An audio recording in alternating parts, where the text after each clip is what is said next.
Sudah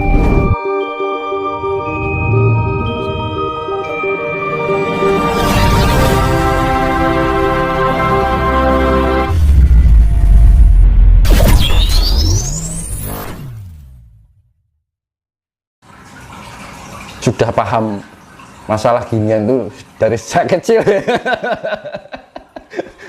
Nah kan gitu, 30 tahun sampai sekarang saya nggak pernah tidur malam. Jadi kalau ada apa-apa datang itu kan dapat firasat, dapat petunjuk, dapat kok misalkan komunikasi dengan para leluhur, ngobrol. Ngobrol itu hal biasa. Kalau bagi orang yang sudah bisa mampu melakukan perjalanan yang spiritualitas, ngobrol dengan hal yang tidak kelihatan itu biasa. Leluhur kita dulu, itu antara hubungan manusia dengan kehidupan alam maya itu bersahabat. Zaman sekarang wah demit wedi, ya toh gila kan gitu kan. Loh aku kalau ada hantu malah aku sini ngobrol bareng kan gitu. Saya di tempat angker ya, ayo doa bareng. Jadi nggak ada perlawanan. Walaupun itu di tempat angker pun aku juga nggak takut. Malah misalkan aku meditasi atau doa di tingkat angker, ayo doa bareng. Didungo bareng marang Gusti.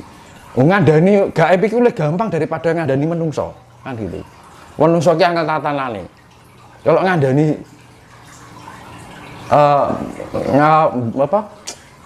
menasihati gaib itu malah enak beneran. Saya merasa bila gini pernah sering kali mengalami, misalkan gue rasa ganggu, ayo takjak dungo ya kan, ayo berdoa bersama kan enak toh, ikut doa di samping di belakang ngumpul ikut ada yang gabung, itu berkali-kali terjadi. Loh, seneng. Akhirnya apa, bersahabat dengan leluhur kita dulu kayak gitu.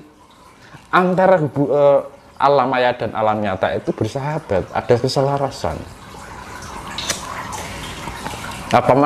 Apalagi Jawa itu tempatnya yang wingit. Pulau yang paling angker di dunia. Bentar.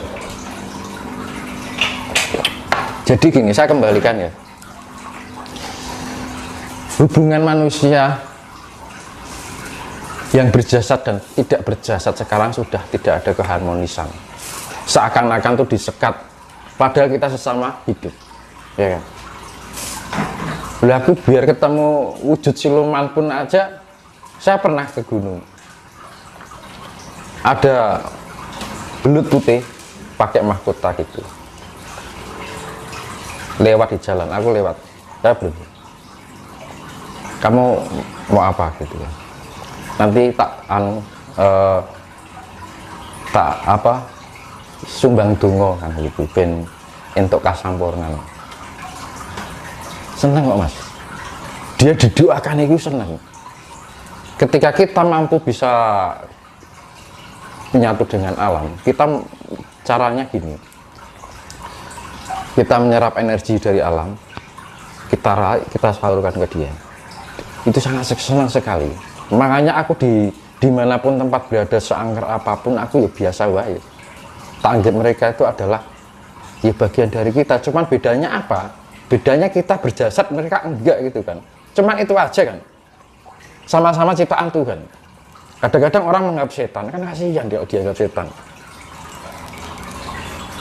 Nah, misalkan manusia, ya kan, ngatain hantu, ngatain yang makhluk yang tidak berjasad, ngatain itu hantu.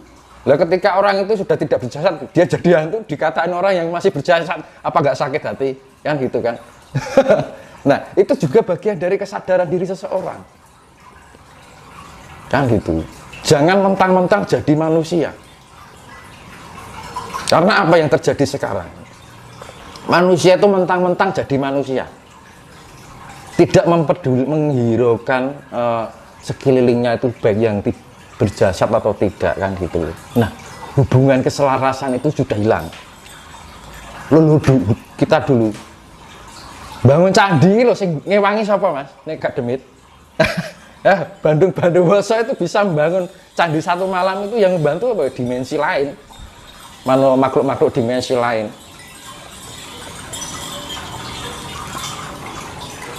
Karena ketika makhluk dimensi lain itu tidak terikat ruang dan waktu, apapun bisa dijadikan dalam satu malam. Contoh misalkan gini,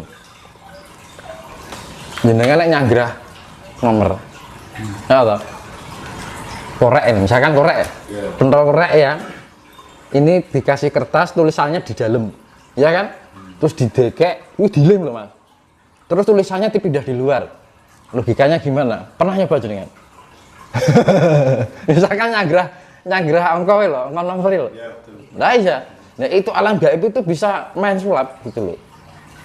Itu namanya bagian magic, kekuatan magic.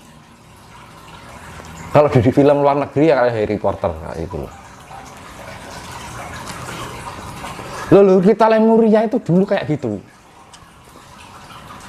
Antara manusia dengan alam tidak makhluk tidak berjasad,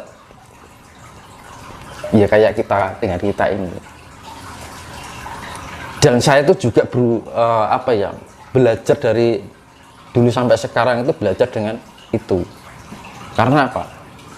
Saya menganggap sesuatu yang tidak kelihatan oleh mata itu ada, tapi zaman sekarang itu tadi orang hanya sebatas apa yang dia lihat oleh mata lahirnya kan gitu kan. Nah itu bagian dari nanti suatu ketika bumi berguncang ini, Pulau Jawa ini akan kembali pada kewingitannya. Orang menganggap itu angker, tapi bagi orang yang bisa bersahabat dengan alam gaib atau alam yang makhluk yang tidak berjasad, itu ya sama kayak kehidupan biasa kita. Mau bedanya berjasad dengan tidak berjasad, sama-sama hidup, iya kan? Kan ngono zaman saiki kan wong ro demit dianggap setan mesake setane. Lah sing ngelokke setan ku sok ben dadi kelangan ragane dilokke demit pre lara ati ya. Iya. Nah itu loh, makanya kan kita perlunya Hamemayu Hayuning Sasama ki ora mung sing ketok-tok. Loh kita makanya nek ngeblong dupa dianggap musyrik iki kan yo. Nah, kadang itu kan mereka juga butuh keharuman untuk meningkatkan energi cahayanya. Loh, keharuman itu bisa meningkatkan energi cahaya yang tidak kelihatan. Itu energi positif. Kan gitu. Makanya kan demit sing demit sing kleru nganten. Makhluk-makhluk yang tidak berjasad itu ada tempat sampah. Nah, itu sesuai dengan dulunya. Kan kegaiban itu mempunyai aroma loh mas. Ketika masa hidupnya itu buruk, maka baunya juga nggak enak. Dia akan menyesuaikan di mana tempat sesuai dengan baunya itu. Contoh di sampah, tempat bau amis-amis. Makanya nek jenengan ambune amis ya. Nah, itu masa lalunya dulu buruk. Tapi kadang-kadang kan jenengan ambune wangi ya. Nah, itu kan kemungkinan gaib itu ada aromanya, dan setiap aroma itu mempunyai tingkatan level dari aura itu cahaya atau jiwa yang dia miliki. Makanya ketika ada dewa atau mungkin leluhur, beda lagi baunya. Ambune kok enek menyan ya, ambune melati ya kan. Nah kan gitu. Nah makanya itu ayo kita kembali pada ini, kawruh wong Jawa. Yang bisa mengenal ini kan hanya orang-orang Nusantara. Orang luar negeri kok mengenal ini bersahabatan dengan hal yang tidak kelihatan, ya kan? Karena memang makanya dulu dijustifikasi kalau tanah Jawa itu tanah wingit banyak hantunya. Nah, orang bilang gitu kurang ajar kan gitu kan. Iya, lawang itu ciptaan Tuhan kan gitu loh, ya kan? Sekarang gini, ada kisah Syekh Subakir kan gitu. Dulu Jawa itu wingit angker banyak hantunya. Aku malah kasihan loh sing nggak punya jasad itu. Dia merasa terhina ya. Dia juga butuh hidup kan gitu. Caranya nggak kayak gitu. Caranya apa? Menungso karo sing orang duwe raga iki mau kudu iso nyawiji. Dalam arti nyawiji itu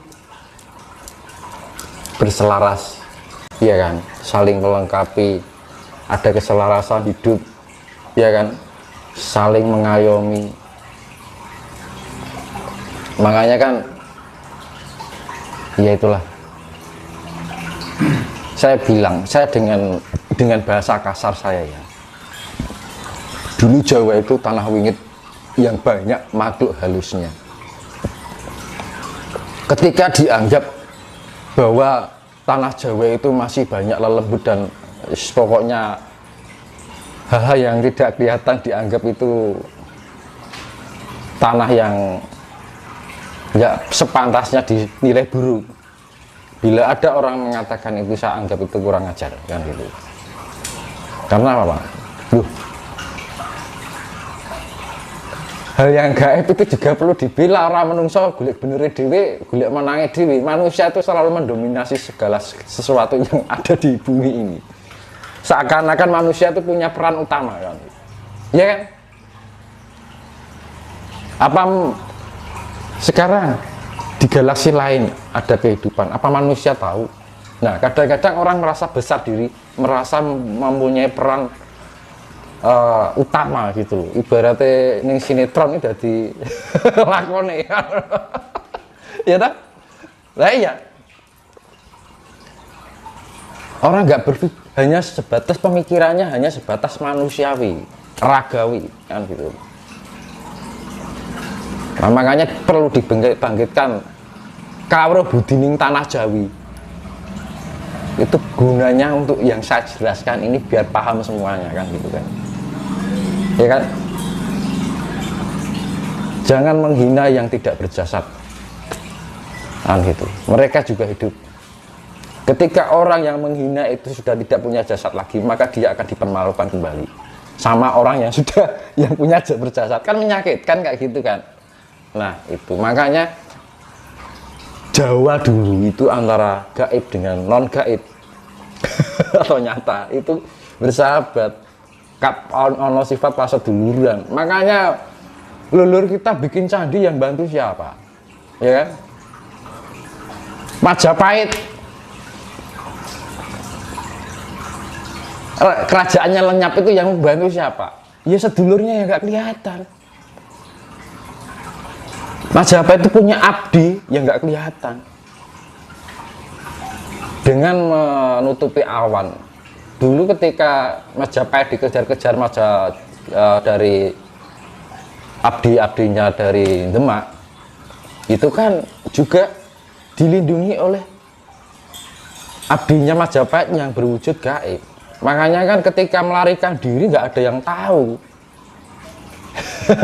Nah itu kan ya berarti kan tandanya leluhur kita tuh antara gaib dengan tidak gaib itu kan ada hubungan kekeluargaan, masih menganggap itu ada walaupun itu tidak mempunyai jasad, kan gitu. Makanya kan hal ini nanti juga akan dikembalikan lagi, makanya ditumbuhkan orang, terbangkitkan spiritual dan kesadarannya. Itu akhirnya orang bisa mengetahui hal yang tidak kelihatan, kan?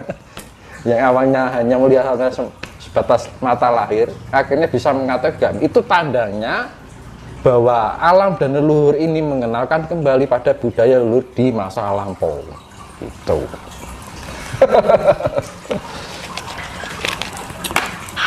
Terus fenomena-fenomena kejadian bencana ini kan masif terjadi menjelang akhir tahun gitu ya.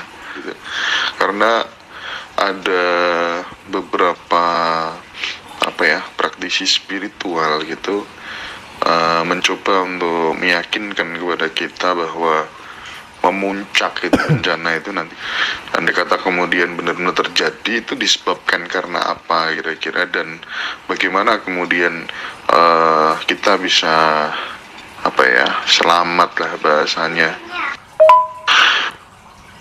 Tahun pertama. Nah, abad 21 ini yang tahun jumlah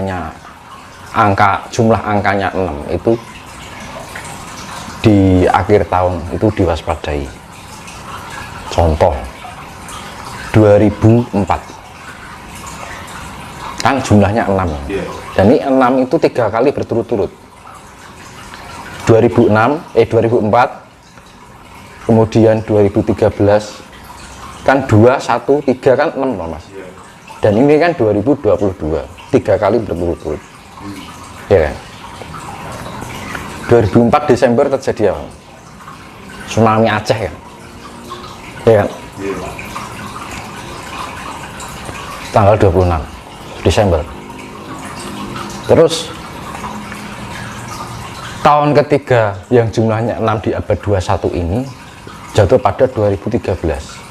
Itu kejadian banjir besar-besaran di bulan Desember.